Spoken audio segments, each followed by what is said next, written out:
बिस्मिल्लाहिर्रहमानिर्रहीम। अस्सलाम वालेकुम। उम्मीद है आप सब ठीक होंगे जी। तो क्लास 10 आज हमारे पास है क्लास 10 की फ़िज़िक्स का न्यूमेरिकल 10.3 जो कि है चैप्टर नंबर 1 का। ठीक है, इसको हम लोग देखेंगे। इससे पहले वाले जो न्यूमेरिकल्स की वीडियो है उसका लिंक जो है नीचे डिस्क्रिप्शन बॉक्स में आपको मिल जाएगा। आप वहाँ से ईज़िली उसकी प्लेलिस्ट पे जाके सारे जो न्यूमेरिकल्स हैं वो देख सकेंगे। ठीक है, तो अभी हमारे पास है चैप्टर नंबर 1 का न्यूमेरिकल 3 10.3। तो ये है हमारे पास find the time period of a simple pendulum of 1 metre length place on earth and a moon. कहता है आपने ना टाइम पीरियड फाइंड आउट करना है। ठीक है, जो कि है किसी भी सिंपल पेंडुलम का, जो कि उसकी लेंथ जो है वो 1 मीटर है, जो कि अर्थ पे भी ली गई है और मून पे भी है।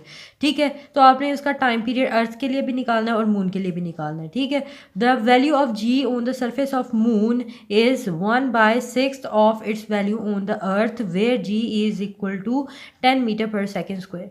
क्या समझ आई आपको? इसमें आपको ये बताया जा रहा है कि आपके पास जो टाइम पीरियड है सिंपल पेंडुलम का वो आपने फाइंड आउट करना है। ठीक है, अब जो पेंडुलम है उसकी लेंथ जो है वो 1 मीटर रखी गई है और वो कहाँ पे रखी गई है? अर्थ पे भी ली गई है और मून पे भी है। ठीक है, तो अब यहाँ पे कह रहा है कि जो जी की वैल्यू है मून के ऊपर वो 1/6 है अर्थ की वैल्यू के। यानी हमने लास्ट टाइम भी जी की वैल्यू मून पे निकाली थी, उसका हमारे पास फॉर्मूला था GM=, GE/6। यानी कि ये सिंपल आपने याद रखना है कि अगर हम लोगों को उसने जी की वैल्यू बताई हुई है, यानी कि मून के ऊपर जी की वैल्यू बताई हुई है, तो वो हम लोग इस तरह से निकाल सकते हैं GE/6। यानी कि जी की वैल्यू अर्थ पे जो है वो 10 होती है, उसको डिवाइड करेंगे 6 पे तो आपके पास जी की वैल्यू निकल आएगी मून पे। ठीक है, तो इन शॉर्ट हम लोगों ने टाइम पीरियड फाइंड आउट करना है। कहाँ पे? हम लोगों ने निकालना है अर्थ पे भी और मून पे भी। So formula will be the same. Formula हमारे पास कौन सा है जी? पहले डेटा लिख लिया। लेंथ हमें दी हुई है 1 मीटर। जी की वैल्यू अर्थ के ऊपर 10 मीटर पर सेकेंड स्क्वायर दी गई है। जी एम की वैल्यू मैंने आपको बताया कि जी की वैल्यू अर्थ पे उसको डिवाइड कर देंगे 6 पे, तो ये हमारे पास 10/6 करेंगे तो 1.67 आपके पास आ जाएगी।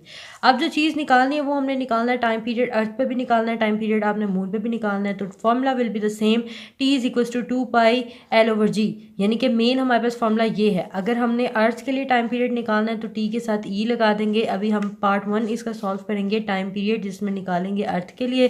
ठीक है, तो यहाँ पे हमने लिख लिया time period at the surface of the earth. यानी कि टाइम पीरियड हमने फाइंड आउट करना है अर्थ के सरफेस पे, वो हमारे पास है TE=2πL/GE। यहाँ पे GE इसलिए ले रहे हैं क्योंकि अर्थ पे हम लोग टाइम पीरियड निकाल रहे हैं तो जी की वैल्यू भी अर्थ वाली ही लेंगे। ठीक है, तो यहाँ पे टी और साथ में ई हमें अर्थ को शो कर रहा है, तो फॉर्मूला हम लोगों ने लिखा 2π और ये एल की वैल्यू 1 दी है। जी ई की वैल्यू हमारे पास जी की वैल्यू अर्थ पे 10 होती है। उसके बाद 2 की वैल्यू ऐसे लिखेंगे, पाई की वैल्यू 3.14 है और ये 1/10 है। अब 1/10 को डिवाइड करेंगे तो ये हमारे पास 0.1 आ जाएगा। जब इसका स्क्वायर रूट लेंगे तो ये हमारे पास ये आ जाएगा और ये इन दोनों को मल्टीप्लाई करेंगे तो 6.28 आ जाएगा। अब ये दोनों वैल्यूज़ आपस में क्या हो रही हैं? मल्टीप्लाई हो रही हैं। इन दोनों को मल्टीप्लाई करेंगे तो टाइम पीरियड अर्थ पे जो है वो हमारे पास 1.9859 सेकेंड आ सकता है। ठीक है, ये हमारे पास आ जाएगा। इसी तरीके से अब हम लोगों ने टाइम पीरियड निकालना है मून के ऊपर at the surface of moon. तो ये इसको हम लोग शो करेंगे टी और इसके साथ स्मॉल एम लगाएंगे, which is time period on moon. तो इसके लिए भी formula will be the same. Time period ये मून को शो करेगा। ठीक है, यहाँ पे एल और यहाँ पे जी की वैल्यू हम मून वाली लेंगे जो कि हमने 1.67 निकाली है।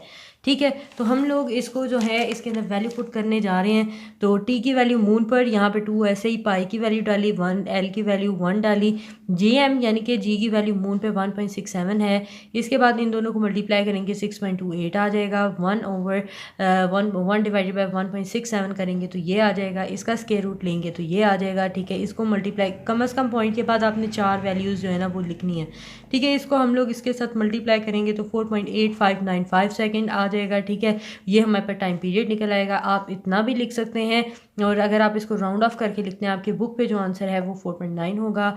ठीक है, तो 5 है, मैं 8 के बाद 5 आ रहा है, 5 को हम जो है राउंड ऑफ कर देंगे, 8 को राउंड ऑफ कर लेंगे तो ये हमारे पास 9 हो जाएगा और ये अप्रॉक्सीमेटली इक्वल टू दिस हो जाएगा। ठीक है, तो इस तरह से हमारे पास जो है न्यूमेरिकल है ये 10.3। आई होप कि आपको अच्छी समझ आई होगी। ठीक है, so keep learning, keep sharing, see you next video, take care and Allah हाफिज़।